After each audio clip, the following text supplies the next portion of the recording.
never share your toys or communicate.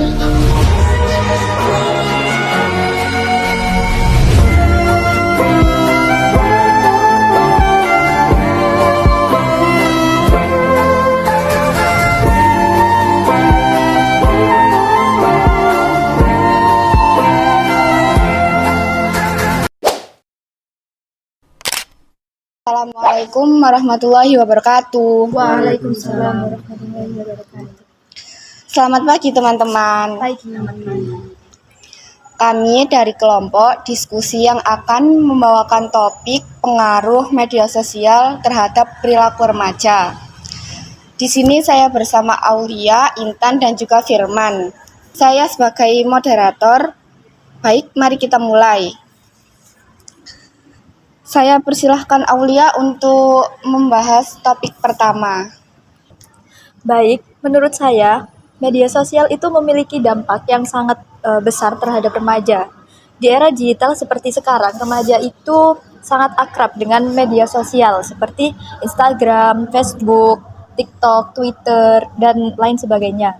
Kemudian, pengaruh positifnya itu juga banyak, seperti kemudahan dalam memperoleh informasi, dapat mengekspresikan diri, hingga membangun koneksi sosial. Namun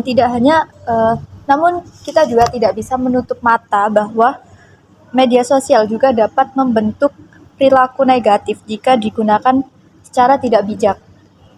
Misalnya munculnya rasa kecanduan, menurunnya produktivitas belajar, serta tergabungnya waktu tidur. Seperti itu.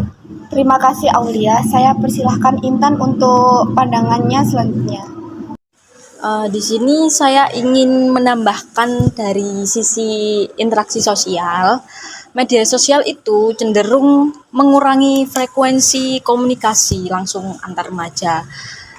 Hal ini berdampak pada kemampuan mereka dalam komunikasi secara tatap muka, seperti kesulitan mengungkapkan pendapat secara lisan, hingga menurunnya empati pada rasa sosial. Menurunnya empati ini karena terbiasa berinteraksi itu secara virtual. Selain tekanan sosial yang muncul akibat melihat pencapaian atau gaya hidup orang lain, terutama di medsos. Ini bisa jadi media sosial ini memang sangat berpengaruh pada pembentukan karakter dan emosi remaja. Berikutnya Firman dipersilahkan untuk menyampaikan pendapatnya. Jadi gini, aku setuju pendapatnya Aulia sama Intan. Tapi menurutku media sosial itu sebenarnya bisa jadi sesuatu yang bermanfaat bagi remaja, asal dipakai buat hal-hal yang positif. Misal banyak remaja itu buat media sosial kayak desain grafis, public speaking, dan jualan online. Intinya remaja itu harus punya literasi digital yang baik dan perlu pemahaman.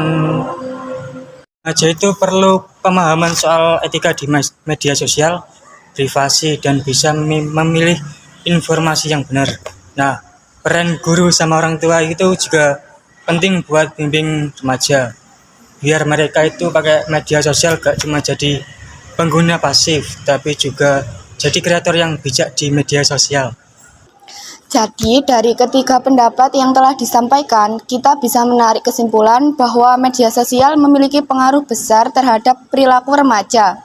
Pengaruh ini bisa bersifat positif maupun negatif tergantung pada cara penggunaannya. Oleh karena itu, diperlukan kesadaran, pendampingan, serta pendidikan literasi digital yang memadai untuk membentuk perilaku remaja yang sehat dan bertanggung jawab di dunia maya. Apakah ada tambahan sebelum kita akhiri diskusi kita? Ya, boleh. Di sini saya hanya ingin mengingatkan bahwa media sosial itu seperti pisau bermata dua, yang dimana kita harus belajar menggunakannya secara cerdas, bukan hanya mengikuti tren semata. Saya setuju. Ya, semoga dengan diskusi ini para remaja bisa lebih termotivasi untuk menggunakan media sosial lebih bijak dan secara sehat. Semoga kita semua bisa menjadi bagian dari generasi digital yang beretika dan bertanggung jawab.